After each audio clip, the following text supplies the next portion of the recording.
सही उंगली उठाइए। चर्चा करते हैं। विषय का प्रारंभ है। विषय है वोट की महत्ता,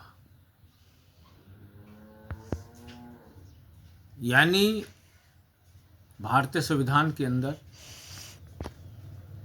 जो लोकतंत्र प्रणाली है, ये लोकतंत्र प्रणाली दुनिया की सर्वश्रेष्ठ प्रणाली है। और इस प्रणाली पर अगर विचार करते हैं तो हमको याद आती है भक्ति काल या मध्यकाल, जिसमें 3 प्रकार के राज्यों की कल्पना है तुलसीदास जी के द्वारा। राम राज्य की कल्पना, यानी दैहिक दैविक भौतिक तापा राम राज कबू न व्यापा, यानी जिसमें दैहिक दैविक यानी किसी प्रकार का कोई दुख ना हो, ऐसी कल्पना की गई है। उसके पश्चात, उससे पूर्व, क्योंकि तुलसीदास जी का जन्म बाद में हुआ, उससे पहले कबीरदास जी का जन्म हुआ। कबीरदास जी की कल्पना थी अमर देश, जहां पाखंड ना हो, धार्मिकता के कारण व्यापार भ्रष्टाचार ना हो। वो चाहे इस्लामिक हो, चाहे हिंदुओं में हो, चाहे ईसाइयों में हो। क्योंकि अगर हम विचार करते हैं,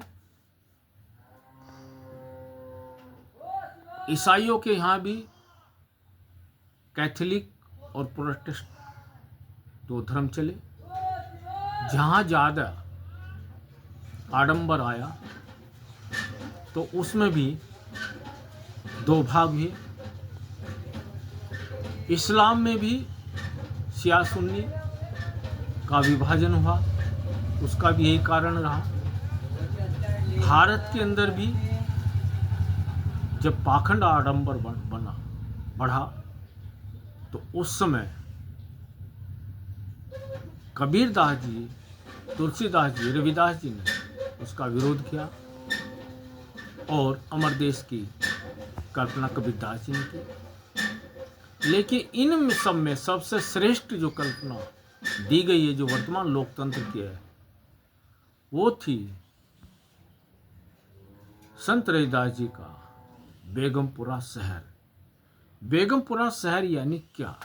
बेगम, जहाँ किसी प्रकार की कोई गम ना हो, जहाँ किसी प्रकार का कोई भय और डर ना हो, ऐसी कल्पना संत रविदास जी ने बेगमपुरा शहर की थी। यानी जहाँ उनकी कल्पना थी, जहाँ गरीबी और अमीरी का बड़ा अंतर ना हो, जहाँ टैक्स जैसे सब्जी के अंदर नमक डलता है इस तरह से लिया जाए, अधिक शोषण ना हो, यातनाएं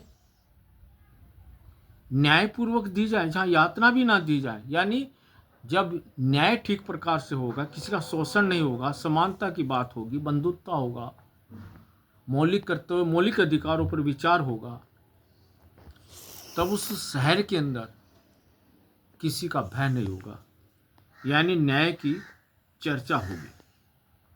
और उसमें संत रविदास जी ने कहा है और कल्पना की है कि उस समय एक धर्म दूसरे धर्म पर न हमला बोलेगा, न किसी भी हथियार के बल पर धर्मांतरण कराएगा, क्योंकि तत्काल उस समय धर्मांतरण हुआ और लोगों को भय रहता था कि कब तलवार के बल पर या अन्य लालच के बल पर धर्मांतरण होगा।